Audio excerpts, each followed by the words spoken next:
Hey, Jeff Emig here, and of course I'm an old dog at 53. I mean, I've been riding motorcycles since they had conventional forks, carburetors, points in the ignition, no linkage, and twin shocks. But now, 2024, I'm gonna get the chance to ride the Stark VARG for the very first time. It's so fast. Too fast. It just goes,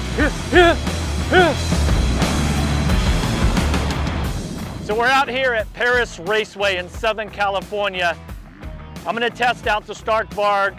Luke from Factory Emig Vacation is gonna tell me all about the computer system in this and how it works, and I'm gonna give you my honest opinion.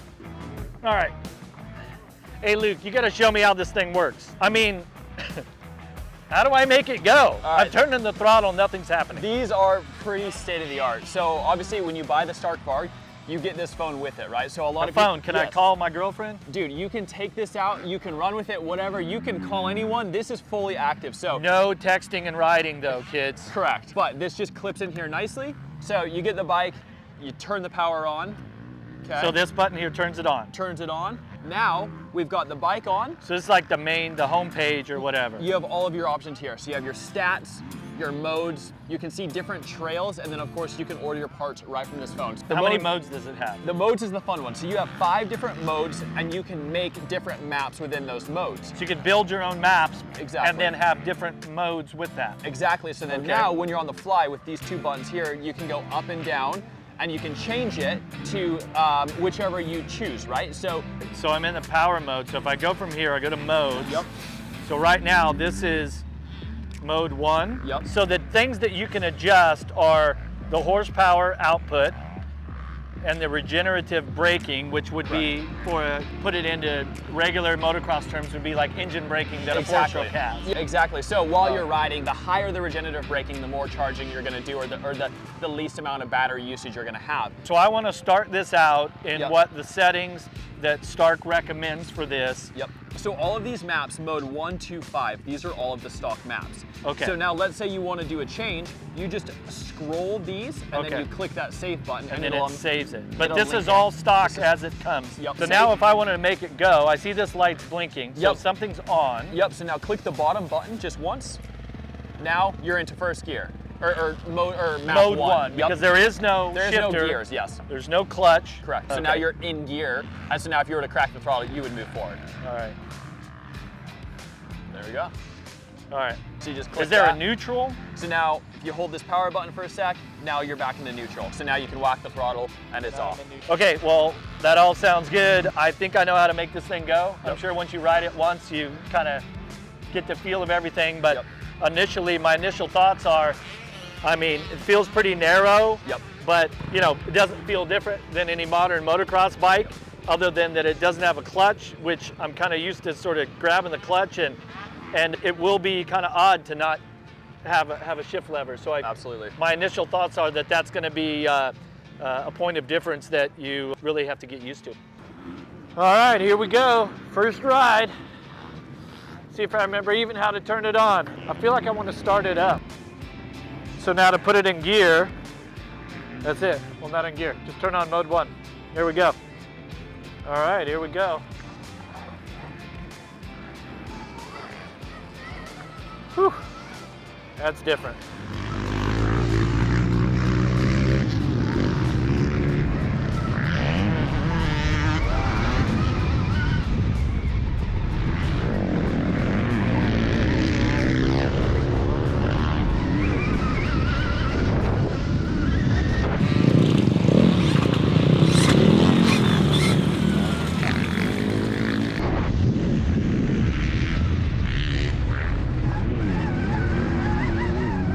So what'd you think? First impression is it's a totally different feeling. Like all of the instinctual sort of feedback on the rider machine interface, all those things that for 50 years you're used to feeling. Like there were multiple times that I reach for the clutch and there's no clutch there. And it's a completely different feeling, but it's pretty interesting because I think this is set at 44 horsepower. And when you get into the meat of the power, I mean, it goes, it's fast, but it just doesn't feel like a traditional motocross bike to me. That's sort of my first instincts. So obviously if you watch the video of my first laps on it, I'm being extremely cautious. And there's a few things that the bike does different that you really have to get comfortable just knowing initially what the bike's going to do when you shut the throttle off, or in the air, if you chop the throttle, it wants to nosedive. If you hit the throttle in the air, you can physically feel the bike move just from the rotation and the inertia of the power to the back wheel. So there's a lot of things that I feel like straight away, like, whoa, you would have to only ride this and get used to every bit of feedback that this machine gives you, because it's so drastically different than a conventional motocross bike. So as far as the feeling on the track, like I mentioned, it's something that you have to get used to. The ergonomics of the bike and all that feel pretty natural. It's interesting that how you're so used to listening to the sound of your internal combustion engine and using the clutch and regulating the RPMs. That's such a major part of riding a conventional motocross bike. And on this, I feel like a complete beginner. I go into a turn with a rut and it's really quiet, like there's no sound. And I'm like, what am I doing wrong? I feel like a total novice right now. And once again, that's just kind of one of those things that with the Stark here, I feel like you would really have to get used to that. So in that way, it's just drastically different and something that would really have to put some time on to feel super comfortable. All right, so that was my initial ride. I'm gonna take a little break right now. I think Luke wants to plug this thing into a charger, so we'll show you guys what that situation looks like so that if you're out at the track, you have more than just a couple rides in the battery. Okay. So we can go to our stats and we can do your last ride was 18 minutes. Okay. So we can click on this ride. You can see your circulation there. Oh, so it's the whole track map. You can see now you used 39% of your battery. Okay. So it's set on 44 horsepower. For mode 1, yes. Dude, I'm telling you, it's like you roll the throttle on, and then once it sort of gets into the power, the 44 seems like more than that. That's like, more than a 125, sort of in between a 125 and a 250 two-stroke power. Yep. A little less than a 250 two-stroke, but when it gets in it, man, it goes. Like it hooks up and goes. So is 80 horsepower next? Just go out and try it? I don't think I'm not. No. So we went 44? Yep. No way I'm going to 80 right now. No? No, because I'm still hesitant. Like I haven't even jumped the big jump in the back because I'm still like, let me. Feeling it out. Yeah. Yep. I'll split the difference. So you want to go to 60? Yeah, try 60 next time you go out. All right, let's try 60. And I think, something good to talk about here is the fact that what are we at for battery right now, right? So you did 18 minutes and you're down now to 53% battery life left. So you could go out there and probably do another 18 to 20 minutes. But when you get under the 20-minute mark, that's when the bike starts to go into like battery reserve mode. So it'll limit the power output. So even though you may have it on a 60 horsepower setting, it still is gonna cut back when it feels like it's using too much to save it so you can get back and charge it. That little green icon will go red, right? So you're now in reserve mode and it's gonna be like, hey, time to go back and charge. So I know this doesn't have anything to do with the performance of it, but is there any way to make the font bigger? My old ass eyes, I can't see it. Can I lighten it up some? You don't know if it's in it? I'm not sure if we can do that there.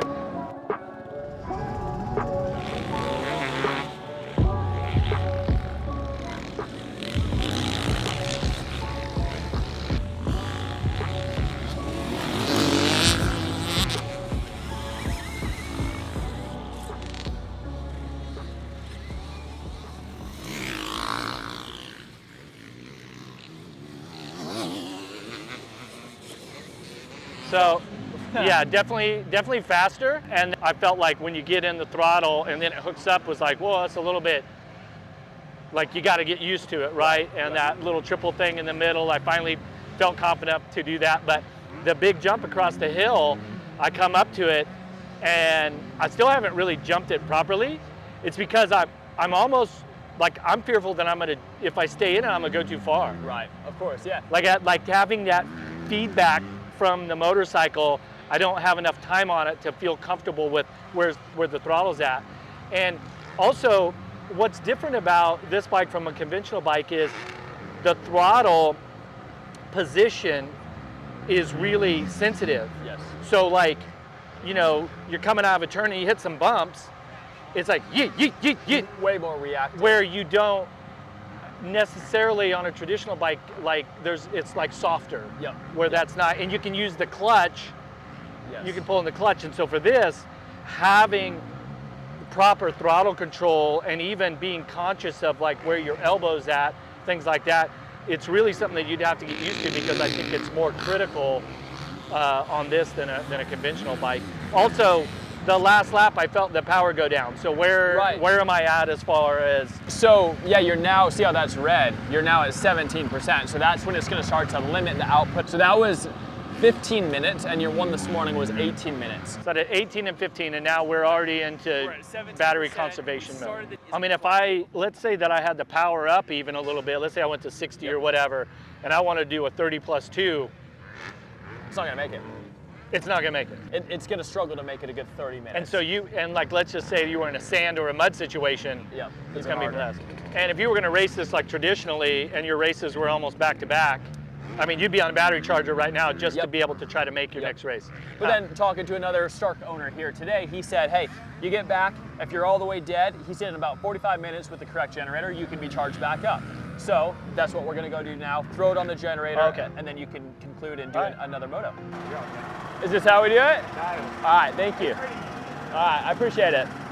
So this is pretty cool. The stand plugs into the generator or your wall at home, and then it has the lead cable to hook up to the bike. So when you buy one of the Starks, it comes with the stand, everything you need, and then plug it in. So like that, we're already up to 21% now. We started at 17, we've been here for a minute. So I say, yeah, get some lunch, then your bike recharges. I think if you plan accordingly, it can work within your riding if you're able to take your brakes, put it on a charger. But then again, this is loud. This is kind of, you don't want to sit here, right? So we're gonna go away, let it charge, and come back. We're still burning gas. We're still burning gas. Oh, check this out. It says warning. Come video this. All right, so we're saving the 80 horsepower. Let me get in there. Okay, so all you do, you just click save. You can't see the screen. Okay. Warning, alpha power engaged. This is a ridiculous level of power. We do not recommend it. Beer? I'm gonna, Nah. Got it. I'm not drinking right now. I quit drinking for a little bit. I'm in training. That makes mic'd up still. So. My last drink was February. All right, Luke, what are we doing? All right, man. We've got this thing charged up a bit. You're gonna try. What's battery at? We're at 52%, and you're on the 80 horsepower. 80. 80. So be ready. So that's almost double what I rode it first time. Yep. Yep. So all right, so I'll take it easy. I'll check it out. Yep.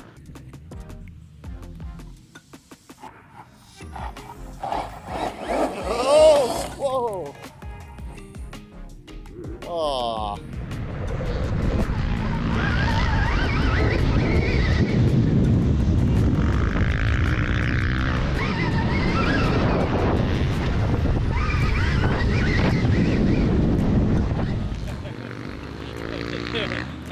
We gotta change the mode.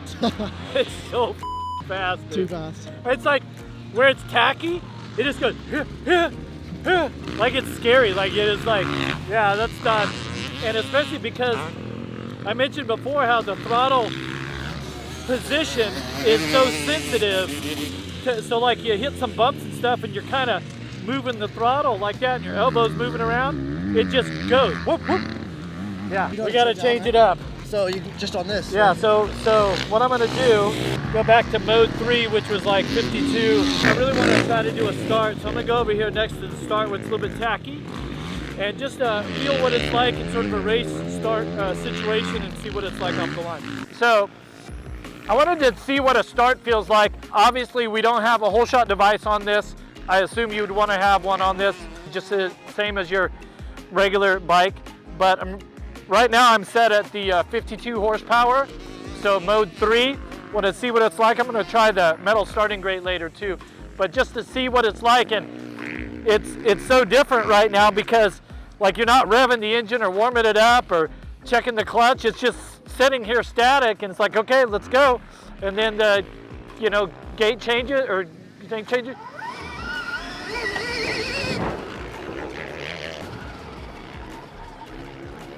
I mean, it just hooks up and goes, you know, it's crazy. All right.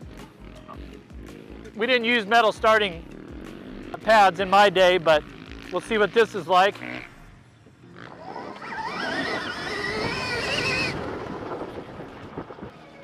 I mean, that's such a different feeling, you know, just like anything with your own motorcycle, you know, conventional one, you really have to get dialed in to where your RPMs are right, the clutch is right, all that sort of stuff are so important. And on this, so many of those elements are just not there, and it's literally just your body positioning and the throttle. I still felt like I wanted to kind of put a little bit of tension on it, like I might actually like hold the front brake just a tad bit instead of it just being off. I feel like I wanted to have a little bit of movement like that if I was to do a start. Hey, I think we should put it in 80. We should put it in 80, huh? All right, let's see what, there's 4, there's 5. Mode 5, all right, let's go. All right, we'll do a dirt start on this here. Let's just see what this thing would be like. Dude, you can't even. Dude, it just spins the tire like right away. Yeah, 80 definitely would be too much. I mean, yeah, that's just incredible horsepower that it has. And it's really cool that it's adjustable, and maybe even having the ability to adjust it for whatever riding conditions. Like if the track was really hard pack and slippery, I mean, you couldn't ride it with this 80 horsepower mode, would not be good, and you could dial it back. Or on a conventional bike, once you get to the track, I mean, it pretty much is what it is, unless you're changing some mappings or, you know, changing some hard parts. Just so much adjustability here with just a touch of the screen is pretty interesting. All right, so first impressions after it's all said and done here. Rode another probably 20 minutes, did those starts and tried the different horsepowers and all that. The thing that stands out about it the most is just the power, the raw power. Once you turn the throttle and it hooks up and it goes.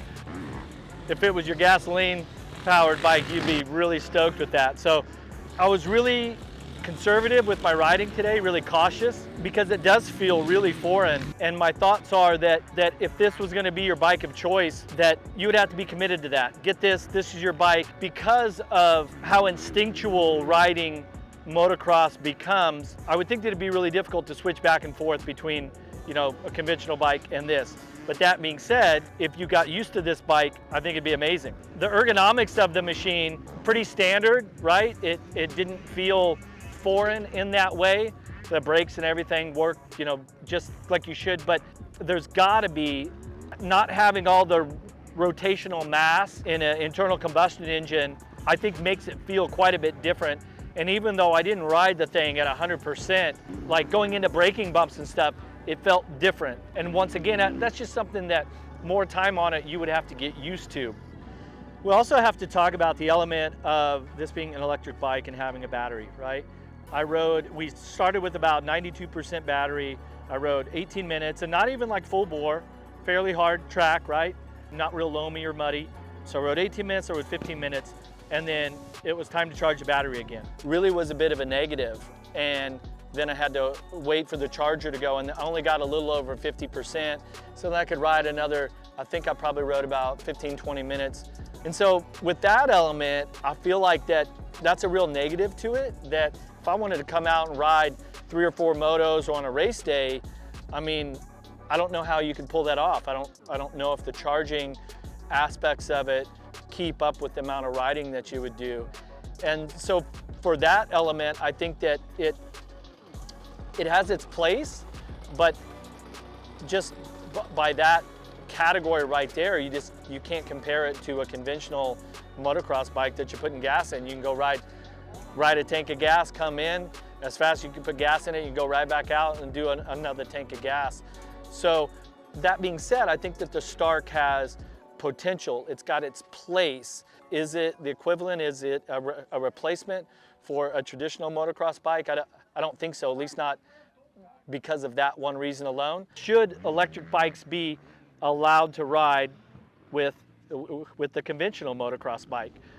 I came into today with a certain mindset, or like a really strong opinion on that. After talking with Sebastian Tortelli, understanding what Stark's intention, where their focus is, what they want, I was told that they want to integrate this bike with the conventional classes. And I gotta say, I don't agree. And I know that people at Stark might not like that opinion that I have, and some owners or some people might think, you know, if it's an open class, fine, it's an open class, anything. But I feel like it's drastically different in that way, and I wouldn't want to, like on the professional level, I'm not sure that I would want to have to compete with it. My opinion would be that I would really love to see, starting with professional racing and then trickling down into amateur racing, maybe it's going to go the opposite way, but I think the electric bikes should have their own classification, their own category, their own class, if you will, and that mixing the two is a little bit like mixing fire and ice. But that's just my opinion, and I think that after riding the machine, is that it only strengthens that opinion. But like I said, if it was clearly stated this is an open class, then great. I don't know. Me personally, I wouldn't want to see on the professional level the two bikes race against each other, but that's just my opinion. So you guys have got a lot of my opinions. It's just one man's opinions, riding the bike, where I think it's at, some of the governing and racing of it. But that being said, is the performance of the Stark VARG is pretty incredible, and I think the company has done a great job developing some new technology that when you think about where are the new places that individuals can ride motocross bikes, that maybe even build motocross tracks, knowing that sound pollution is an issue that we've dealt with. The Stark VARG has its place in the motocross community, and it could open up different areas of riding, different areas of racing, and allow people to ride motocross in places that they previously couldn't. And so for that, I think that it's a good thing, and I think that it's a good thing that we have the Stark VARG on the market.